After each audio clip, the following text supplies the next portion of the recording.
आयला, मैं किसी और से मोहब्बत करती हूँ। मुझे क्यों बता रही हो? मुझे इस बात से फर्क नहीं पड़ता।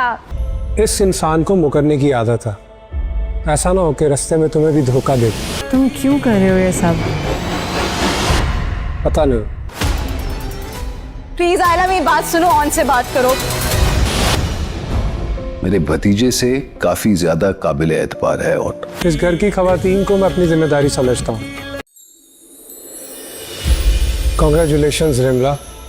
Thank you.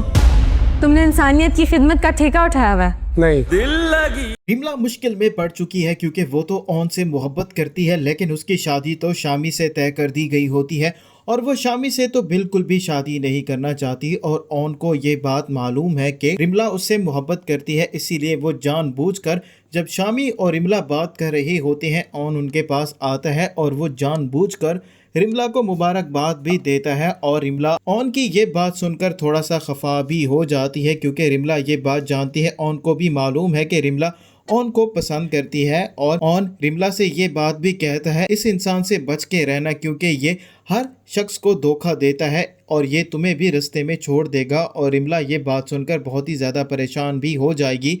और वहीं दूसरी तरफ आयला की परेशानी भी ख़त्म होने का नाम नहीं ले रही और आयला हर वक्त रोती रहती है। उसकी बहन जोया उसको समझाने की कोशिश कर रही होती है कि रोने का कोई भी फ़ायदा नहीं है, शामी भी अपनी ज़िंदगी में मूव ऑन कर चुका है, तो तुम्हें भी अब अपनी ज़िंदगी में मूव ऑन कर लेना चाहिए। ऐसे तुम क्यों खुद को सज़ा देती रहती हो? लेकिन आयला की परेशानी यहीं पर ख़त्म नहीं होने वाली। रिमला आयला को मज़ीद मुश्किल में डालने वाली है क्योंकि रिमला आयला को ये बात बताएगी वो शामी से शादी नहीं करना चाहती, बल्कि वो तो किसी और को पसंद करती है। लेकिन आयला रिमला की ये बात सुनने के बाद भी उसकी कोई मदद नहीं करती और उसे ये बात कहती है, मेरा तुमसे कोई भी लेना देना नहीं है और ना ही मैं तुम्हारे किसी मामले में पड़ना चाहती हूँ। और रिमला ये बात सुनने के बाद बहुत ही ज़्यादा परेशान भी हो जाती है और वो समझाने की कोशिश कर रही होती है। आखिरकार ही वो आयला को ये बात भी बता देगी कि वो ऑन से बात करे, रिमला ऑन से मोहब्बत करती है और उसी से ही शादी करना चाहती है।